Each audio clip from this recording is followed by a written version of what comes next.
imagine learning something about yourself at the end of your life. Like, you're 70 years old and all of a sudden you discover that you're really good at mathematics and you never tried mathematics. And it turns out like you can just intuitively understand the most complex algorithms and you never applied it. Like, that's kind of what I'm thinking about when I'm thinking like I'm more efficient on my own. I'm more emotionally regulated on my own. I just like to do things my own way, heaps actually.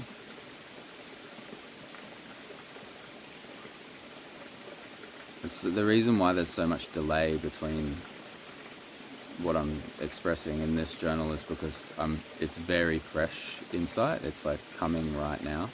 It's not something that I've thought about much. Whereas some journals, like I've thought about it heaps and it's like finally all falling into place and I'm like, this is what I think now. For a moment before it all changes again. But yeah, I'm just playing with this aloneness thing. I think like a lot of people will relate to this. Like I associated aloneness with loneliness. Like I thought if I was alone I would be lonely. And at first I guess I was like, I remember recording some journals, like one of them was called Finding Joy Alone. And I just had this like epiphany about like, why aren't I happy? And then I realized like, because I don't need to be happy right now. And it was just simple things like that I've come to realize that, you know, this might sound a little bit disorganized at the moment as I'm expressing it, but it is all falling into place in my awareness.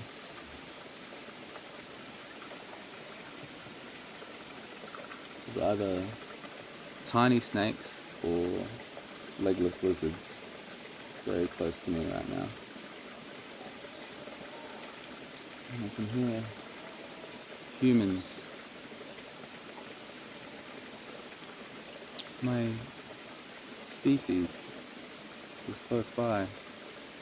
And that's another tell, isn't it? Like, I'm not excited about that. I don't want to see people. I want to just see trees and birds and animals and hear the water.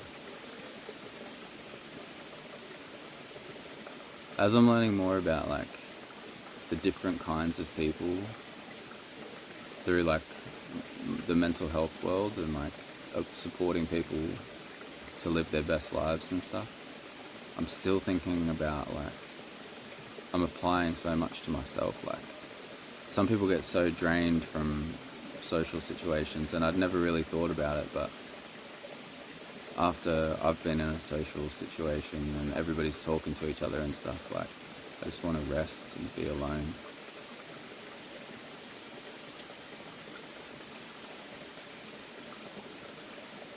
Yeah. And I sound sad sometimes. It's another thing that I've realized, like,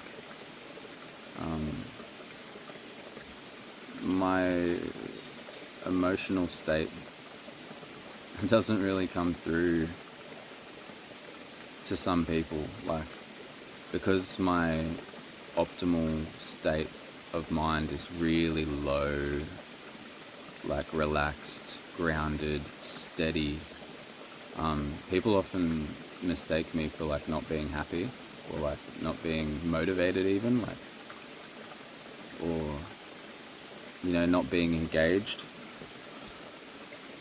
But it's like, no, this is perfect for me. This is how I want to be. Like, I don't, like, if there's a group conversation going on and maybe I don't talk much, that doesn't mean that I'm not engaged. Like, I'm just listening. And, you know, it's a strange journal, just reflecting on like realizations about myself. Because if I'm too elevated, it's always, it's not good, because I've got to balance it at the end of the day, or balance it eventually. Like, I need to, like, if I get really excited and elevated and like manic, like everything has its equal opposite kind of thing, and I know I'm just gonna feel like so drained and exhausted. So I prefer to just stay at that baseline, really calm, grounded. And I think as well, like, until I learned that about myself, or once I learned that about myself, I learned as well, once I started embodying that, like, I just want to be like that really low energy, like just completely grounded, almost stoic. Like, I quickly learned that like other people benefit from it as well, and it's actually a kind of presence that people love to be around, because it kind of calms them as well. Because like that, it's almost like an unconscious expectation of ourselves that we've got to be at a certain level.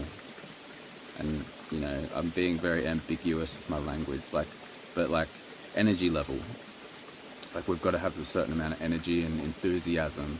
And when somebody in the group is just relaxed and very like low levels of enthusiasm outwardly expressed, like I can be enthusiastic, as like so enthusiastic, but still not show it, which some clinical people could diagnose as a symptom and then put a label on me and say there's a problem. But there's no problem for me. Like, I'm happy to be that way.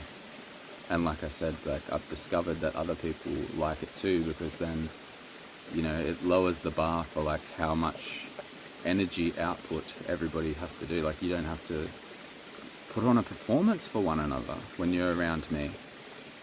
Like,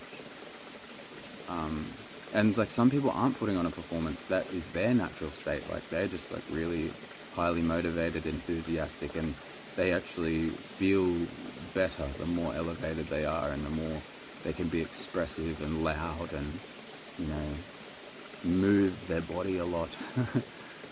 But like, one of my friends, when he first met me, he always brings up, like, when he first met me, that he just couldn't get over how little I moved my body. He said, "You looked like a statue." Like, I was actually timing how long in my head before you would move. And it's just like, I don't know, it's who I am, maybe. It doesn't have to be as well. Like, I don't want to identify it as anything. I don't want to say that this is who I am forever. Like, maybe as I embrace like this stoic, grounded, like low energy, like just relaxing kind of experience of being, as I move through that, I'll discover some pleasure in being more elevated, and maybe it'll change and evolve. Like, I think there's a problem for a lot of people at the moment where they're looking for an identity. Like, I'm an introvert, or there's a whole bunch of personality tests online that people are taking, and then they're going, that's me now. And they're just like, the picture in my head is like, you're putting your feet into the ground and you're pouring concrete in and concreting yourself in place. Like, this is where I am going to be for the rest of my life. I'm not going to change at all. And like, it's like the horoscopes as well. Like, whether you, like, no, let's not even talk about astrology, but like, I believe that like the more that you read the horoscopes, the more you're going to become the person.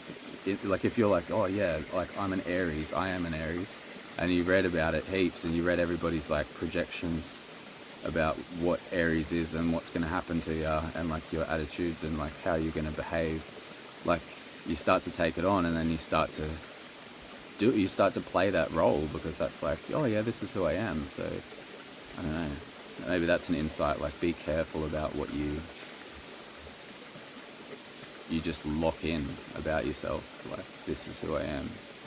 Give yourself room to explore. And like I am right now, like I thought that I was a social person and I thrived in relationship, and then find out when I'm 30 that being alone is awesome, and I'm discovering these whole new dimensions within myself and growing rapidly and experiencing things that never could have emerged if I stayed the same.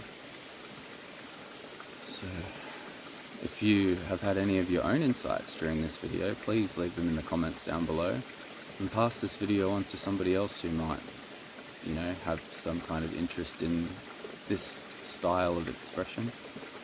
Click the like button for me, it's very helpful. Subscribe if you haven't already, and go check out kailives.com. Thanks for watching.